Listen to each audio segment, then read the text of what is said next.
Buzzing stocks ऐसे share जहां पर होती हैं खबरें और खबरों के चलते देखने को मिलता है एक्शन। उसमें क्या होना चाहिए आपका रिएक्शन, वो बताएंगे अरुण जी। खबर क्या है वो हम बताएंगे और इन तमाम चीज़ों पे रणनीति जो है वो आप बनाएंगे। चलिए आइए जरा एक करके जरा कंपनी को लेकर के आते हैं और साथ खास तौर से आज हमारा फोकस रहेगा नतीजों के ऊपर।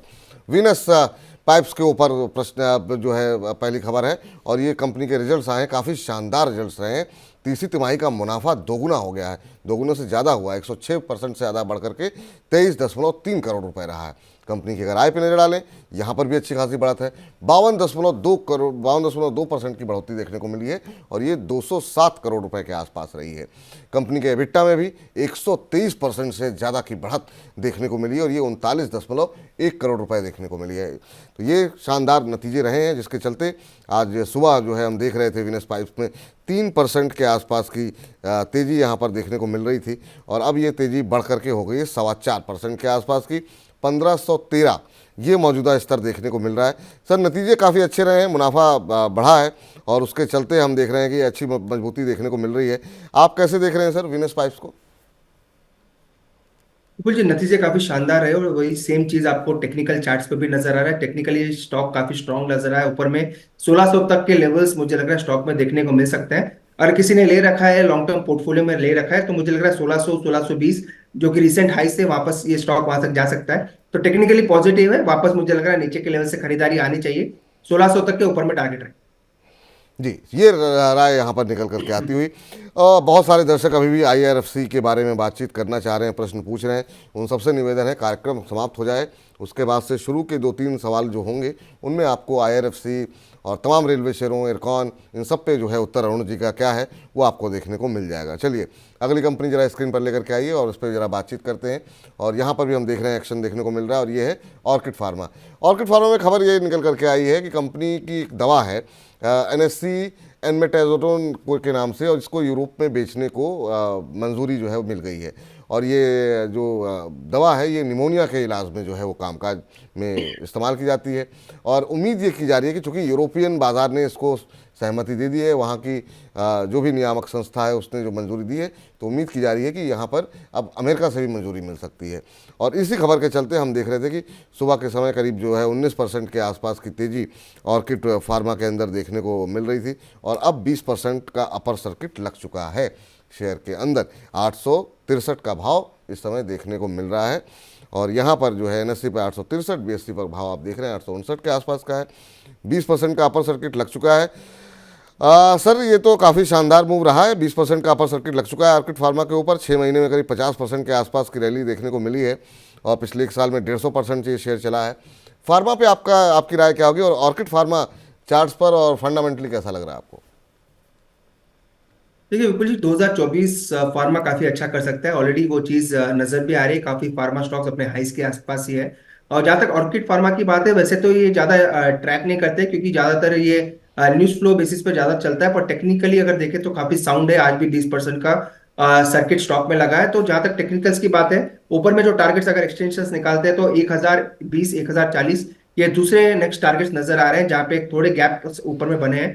तो 1020 1030 तक के टारगेट्स मीडियम टर्म में नजर आ रहे हैं, पर टेक्निकली प्योर रहा है, फंडामेंटली तो डेफिनेटली ट्रैकिंग नहीं है।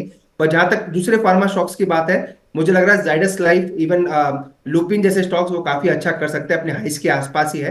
तो अगर कोई स्पेकुलेट करना चाहता है फास्ट मोमेंटम के लिए, तभी ऑर्किड फार्मा जैसे स्टॉक में नजर रखें। पर अगर इन्वेस्टमेंट के लिए देखें तो जाइडस लाइफ या फिर लुपिन ये बेटर बेटर ऑप्शंस रह सकते हैं। जी, ये राय फिलहाल निकल करके आती हुई और इस बीच बहुत राजेश चंद्रा जी परेशान हैं बहुत सारे प्रश्नों को लेकर के ट्राइडेंट के ऊपर।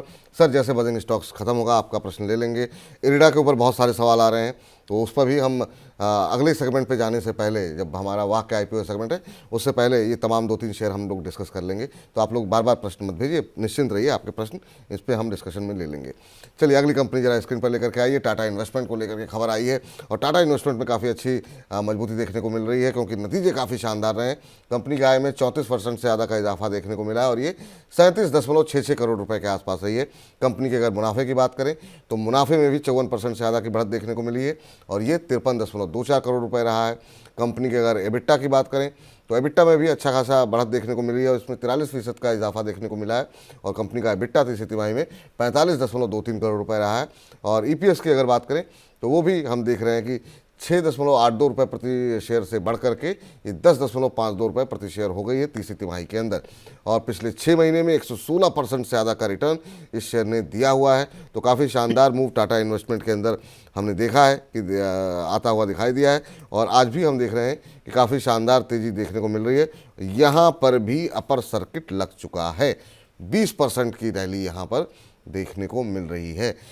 सर, टाटा इन्वेस्टमेंट एक और शेयर अपर सर्किट वाला, 2 शेयर आज हो गए जिसमें कि अपर सर्किट लगे हुए हैं और बाजार की सुस्ती में ये काफ़ी चुस्ती दिखा रहे हैं। टाटा इन्वेस्टमेंट सर, क्या सलाह रहेगी? 6 महीने में 116% डबल से ज़्यादा हो चुका है और अब तो खैर 129-30% का रिटर्न हो गया क्योंकि 20% का अपर सर्किट लग गया है। आपकी राय?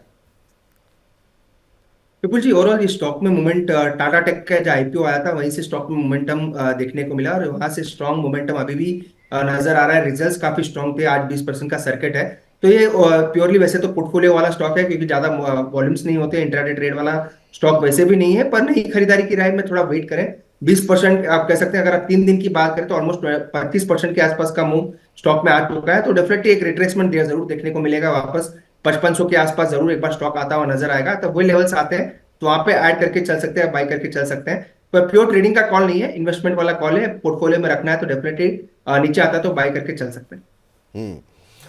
तो ये राय आपके लिए फिलहाल बनती हुई दिखाई दे रही है। चलिए अगली कंपनी जो है वो जरा स्क्रीन पर लेकर के आइए। यूटीआई एमसी के भी नतीजे आए हैं और मुनाफा कंपनी का, यूटीआई म्यूचुअल फंड का 3 गुना बढ़ गया है। जी हाँ, 3 गुना बढ़ गया है पिछले साल के मुकाबले। और पिछले साल जो है कंपनी को करीब 60 करोड़ रुपए के आसपास का मुनाफा हुआ था, जो कि जो है अब जो है 186 करोड़ से ज़्यादा का मुनाफा जो है दर्ज किया गया है। कंपनी की आय की बात करें तो इसमें 52% से ज़्यादा की बढ़त देखने को मिली है। इबिट्टा शानदार प्रदर्शन, 138% के आसपास की बढ़ोतरी यहाँ पर देखने को मिली है। ईपीएस में अगर हम देखें तो उसमें भी हम देख रहे हैं कि 3 गुने से ज़्यादा की बढ़ोतरी, 4.73 रुपये से बढ़ करके 14.62 रुपये प्रति शेयर हो गई है। तो काफ़ी शानदार मूव, काफ़ी शानदार नतीजे यहाँ पर देखने को मिले हैं और उम्मीद से बेहतर नतीजे रहे, जिसके चलते आज शुरुआती कारोबार में इस सत्र में हम देख रहे थे कि 7% से ज़्यादा की बढ़त जो है यूटीआई एमसी में देखने को मिल रही थी। हालांकि अब ऊपरी स्तरों से थोड़ा हल्का हुआ है, लेकिन फिर भी 4.5% से ज़्यादा की मजबूती यहाँ पर देखने को मिल रही है। सर, यूटीआई एमसी रिजल्ट्स यहाँ पर भी हैं और रिजल्ट्स के चलते काफ़ी अच्छा मूव यहाँ पर देखने को मिला है। आपकी क्या राय रहेगी सर यूटीआई एमसी में? हालांकि एमसी शेयरों में उतनी अच्छी चाल नहीं देखने को मिली है, हालांकि ओईएम सबका बढ़ रहा है, लेकिन पिछले 6 महीने में 12-13% का रिटर्न यहाँ पर भी रहा है। अभी क्या करना चाहिए सर? रिजल्ट्स के बाद क्या चमकेंगे शेयर ये? देखिए विपुल जी, ओवरऑल एएमसी स्टॉक्स मुझे लग रहा है अच्छा करने चाहिए। ये एबीएसएल जो आदित्य बिरला सन लाइफ है उसके भी रिजल्ट ओवरऑल मार्केट के एक्सपेक्टेशन के अच्छे ही देखने को मिले। यूटीआई एएमसी के भी रिजल्ट्स काफी ठीक ठाक ही नजर आ रहे हैं। तो मुझे लग रहा है ओवरऑल एएमसी स्टॉक्स अच्छे करना चाहिए और 907 के आसपास चल रहा है। मुझे लग रहा है अगर ये इन्वेस्टमेंट के पर्सपेक्टिव से लेते हैं तो ऊपर में 1020 तक के टारगेट्स शॉर्ट टर्म में भी देखने को मिल सकते हैं। सो स्टॉक बेहतरीन है, पोर्टफोलियो वाला स्टॉक है, ट्रेडिंग वाला स्टॉक अगेन नहीं है। किसी ने ले रखा है तो होल्ड करें। 1020 से 1040 का इमीडिएट टारगेट है। ये राय फिलहाल आपके लिए निकल करके आती हुई और जरा अगली कंपनी लेकर के आइए स्क्रीन पर, उसको भी डिस्कशन में लेकर के आते हैं कि आखिर में वहाँ पर क्या हलचल देखने को मिल रही है। और अगली कंपनी जो है वो है ऑयल इंडिया। ऑयल इंडिया में सर वैसे तो कोई खास कंपनी रिलेटेड खबर नहीं है, लेकिन कच्चे तेल में जो तेज़ी देखने को मिली, खासतौर से रेड सी के अंदर जिस तरीके से तनाव बढ़ रहा है उसके चलते हम देख रहे हैं कि क्रूड जो है वो थोड़ा महंगा होता हुआ दिखाई दे रहा है। इधर इजराइल हमस का युद्ध भी चल रहा है, उसके चलते हम देख रहे हैं कि कच्चा तेल अब 2 महीने की ऊंचाई पर पहुंच चुका है।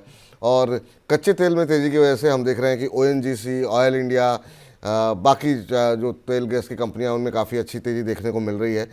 खास तौर से ऑयल इंडिया पे तो बात करना चाहेंगे, ओएनजीसी पे भी आपकी राय जानना चाहेंगे क्योंकि ये भी अब शेयर अपने 52 हफ्तों के उच्चतम स्तर पे पहुंच चुका है। ऑयल इंडिया अगर हम देखें तो 4% से ज़्यादा की तेज़ी देखने को मिल रही है, 431 का स्तर देखने को मिल रहा है। आपकी राय क्या रहेगी सर ऑयल इंडिया और ओएनजीसी पर?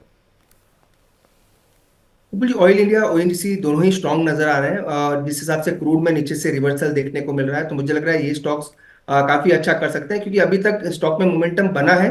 पिछले अगर 2 हफ्ते की बात करें तो मोमेंटम ऑलरेडी बन चुका है, ये मोमेंटम जारी रह सकता है। अगर दोनों में कंपैरिजन करें तो मुझे लग रहा है ओएनजीसी ज्यादा बेटर कर सकता है, 255 के आसपास चल रहा है ये स्टॉक। अगर वापस आपको 245-50 के नीचे मिलता है तो अच्छे लेवल्स होंगे ऐड करने के लिए। जो बड़े टारगेट्स निकल के आ रहे हैं 275, 280, मुझे लग रहा है 280 तक ओएनजीसी जा सकता है। तो दोनों में प्रिफर अगर करना है तो ओएनजीसी ज्यादा बेटर पिक है। जी, तो दोनों में अगर चुनना हो तो ऑयल इंडिया और ओएनजीसी में, तो ओएनजीसी में अभी भी आप दांव लगा सकते हैं। ये फिलहाल राय यहाँ पर अरुण जी की निकल करके आती हुई। चलिए आखिरी कंपनी जो है आज की डिस्कशन के लिए बजिंग स्टॉक्स की, और वो स्क्रीन पर लेकर के आते हैं, वो है एंजल वन। जी हाँ, एंजल वन में आपको बता दें, खबर ये आई है कंपनी का जो क्लाइंट बेस है वो 2 करोड़ के पार पहुंच चुका है। जिस तरीके से बाजार के अंदर रैली देखने को मिली है, निश्चित रूप से डीमैट अकाउंट्स लगातार खुल रहे हैं। दिसंबर महीने में ही अकेले कंपनी ने 42 लाख नए डीमैट अकाउंट खोले हैं और कंपनी के पास अब कुल जो है डीमैट अकाउंट की संख्या 13.93 करोड़ रुपए जो है, 93 करोड़, माफ़ कीजिएगा, रुपए नहीं, 93 करोड़ हो चुकी है। और ये जो अपडेट आई है कंपनी की तरफ से, उसके बाद हम देख रहे हैं करीब 3% के आसपास की तेज़ी जो है शुरुआती कारोबार सत्र में देखने को मिल रही थी। अभी भी 0.4% ऊपर एंजल वन का शेयर जो है ट्रेड करता हुआ। और इसमें जो है अगर हम क्या राय रहेगी सर, पिछले 6 महीने में ऑलमोस्ट डबल हुआ है शेयर। हालांकि एक पीक लगाने के बाद पिछले 1 महीने में थोड़ी सुस्ती देखने को मिली है और पिछले 1 महीने में करीब 13-14% का नेगेटिव रिटर्न रहा है, लेकिन शानदार मूव यहाँ पर देखने को मिला है सर। 6 महीने में 100% का रिटर्न देने के बाद थोड़ा सा आप सुस्ताता हुआ दिखाई दे रहा है। आपकी राय एंजल वन पे? तो मुझे चार्ट डेफिनेटली पॉजिटिव है, पर एक जो गैप बना है वो काफी बड़ा गैप बना है और रिजल्ट के दिन बना है, तो गैप का सिग्निफिकेंस काफी बड़ा है। तो 3600 के आसपास एक बड़ा गैप है, तो उसके ऊपर जाता हुआ तो फिलहाल नजर नहीं आता स्टॉक में। शॉर्ट टर्म में मुझे लग रहा है ऊपर में 3200 तक के टारगेट्स देखने को मिल सकते हैं। अभी भी 140 रुपए उस लेवल से दूर है, तो शॉर्ट टर्म में डेफिनेटली बाय करके चल सकते हैं। 3200 3250 तक के टारगेट्स देखने को मिल सकते हैं। अगर थोड़ा लंबा चार्ट देखें या थोड़ा लंबा नजरिया रखते हैं तो मैक्सिमम जो टारगेट्स फिलहाल निकल के आ रहे हैं 3600 के आसपास तक के हैं, क्योंकि स्टॉक चल चुका है और रिजल्ट्स उतने मार्केट के एक्सपेक्टेशन के हिसाब से नहीं आए, तो हो सकता है ऊपर प्रॉफिट बुकिंग भी देखने को मिले। तो शॉर्ट टर्म जो टारगेट है 3200 का रहेगा। अगर थोड़ा लंबा नजर रखते हो तो 3600 तक ये स्टॉक जा सकता ये राय फिलहाल निकल करके आती हुई और तमाम शेयरों पे हमने बातचीत कर ली है। तो फिलहाल के लिए बजिंग स्टॉक्स में फिलहाल इतना ही।